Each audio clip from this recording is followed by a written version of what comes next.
My name is Tim Freedy, and I put my life on the line every day for one reason: to save people that die from snipers.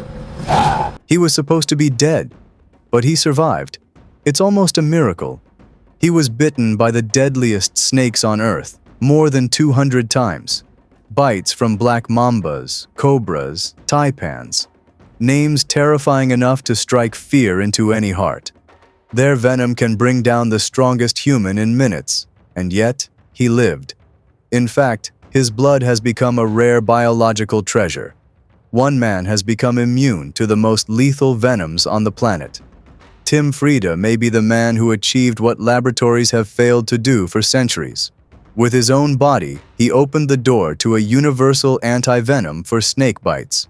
While medical institutions were stuck in bureaucratic red tape, Tim chose to become the most extreme human test subject in the history of modern medicine. Today, his blood may hold the answer that could save thousands of lives every year. This isn't a legend or a sci-fi movie.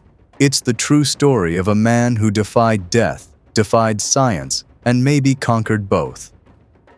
Get ready to dive into one of the strangest tales in the history of human experimentation. Brace yourself, because what you're about to hear defies belief. Tim Freedy was an ordinary man from the state of Wisconsin, USA. He worked as a truck mechanic. He had no medical degree, never studied biology, but a strange obsession grew inside him, a desire to become immune to the most terrifying snake venoms on Earth. Before turning 18, Tim began a dangerous experiment on his own body, an experiment that can only be described as madness. It's important to emphasize, what Tim did is extremely dangerous and must never be repeated under any circumstance. He nearly lost his life multiple times. It all started with a simple yet dangerous idea. He kept asking himself, what if he injected his body with small doses of snake venom? Could he gradually build up immunity like a slow-forming live vaccine? That was his theory. To prove it, he began injecting himself with the deadliest snake venoms, starting with the black mamba, then the cobra, the taipan, and eventually, kraits. Over time, he even allowed the snakes to bite him directly. Over a span of 20 years, he took more than 200 bites and over 700 venom injections. He suffered seizures, comas, temporary paralysis, respiratory arrest, and was hospitalized countless times. In one trial, 2 cobra bites nearly ended his life. Yet he continued. His goal wasn't fame or reckless challenge. He truly believed that his body could be the key to creating a universal anti-venom, one that could save thousands of people in Africa, Asia, and Latin America, where snakebite deaths are a daily reality. The snakes Tim chose weren't random. They were the most terrifying and deadly on Earth. He selected them deliberately, as if challenging death itself. The black mamba, Africa's legendary snake, can reach up to 4.5 meters in length, moves with deadly speed, and attacks with terrifying aggression. Its venom directly attacks the nervous system, paralyzing muscles and causing respiratory failure. It's no wonder it's known as the shadow of death. Then there's the cobra, the iconic snake of Asia and Africa, with a dual venom. Neurotoxins that destroy the nervous system, and cytotoxins that melt tissue like acid. A bite can paralyze the body within hours. Without artificial respiration, death is certain. It can grow to over 2.5 meters in length. In Australia, Tim faced the silent killer, the inland taipan, the most venomous land snake on Earth. Its venom is a lethal mix of neurotoxins and blood-clotting agents. A single bite can kill 100 adult humans. It may be only 2.5 meters long, but fear has nothing to do with size. Let's not forget the krait, a quiet, deceptive, nocturnal Asian snake. Calm in behavior, but carrying a neurotoxic bomb. Its venom shuts down nerve signals, causing total paralysis and silent respiratory failure. Though it's only about a meter long, it's a guaranteed killer.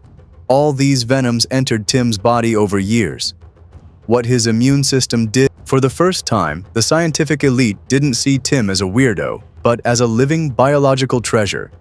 Glanville said to him plainly, This may sound strange, but I want your blood." Tim smiled and immediately agreed. After years of risking death, someone was finally willing to listen. Testing began. Without needing any new bites, Tim's blood alone was enough. What scientists discovered stunned them. His immune system was unlike any they had seen. It had developed antibodies not found in any other living being, antibodies that didn't just fight one venom, but many, all at once. To grasp the scale of this achievement, we must take a step back and ask, how is antivenom traditionally made? The method is old, dating back to the 19th century. A horse is injected with small amounts of venom. The horse's immune system produces antibodies. Its blood is then drawn. The antibodies are extracted and purified and injected into humans as treatment. But there are three major problems. First, each antivenom is only effective for one type of snake. Second, even among snakes of the same species, antivenoms can lose effectiveness due to geographic variation. Third, they can cause deadly allergic reactions, and they're hard to store and transport, especially in rural parts of Africa, Asia, and Latin America. Here's where the revolution began. Using Tim's blood, Glanville's team began searching for broad-spectrum antibodies, ones capable of identifying and neutralizing multiple types of venom by targeting their common components. And to everyone's astonishment, they found exactly what they were looking for in Tim's genetic material. The scientists extracted two antibodies from Tim and combined them with a third, known to counter neurotoxins. Then, they ran an extraordinary test. They challenged this cocktail against the venom of 19 of the world's deadliest snake species, including, of course, Mamba, Taipan, Crate, and Cobra. The results were shocking. In lab tests on mice, 13 out of the 19 venoms were completely neutralized, saving the animals entirely. The remaining 6 received partial protection. Simply put, this had never happened before in medical history. Glanville, barely able to hide his amazement, said, "The range of protection is unprecedented. It's like jumping from a custom shield to an almost universal one."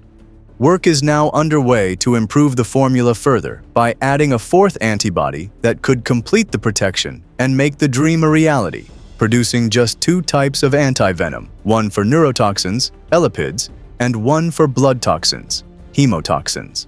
Just imagine 2 injections that could save millions of lives. Enter the story of Graham "Dingo" Dinkelman, a passionate biologist who spent years introducing people to Earth's deadliest creatures: crocodiles, vipers, mambas.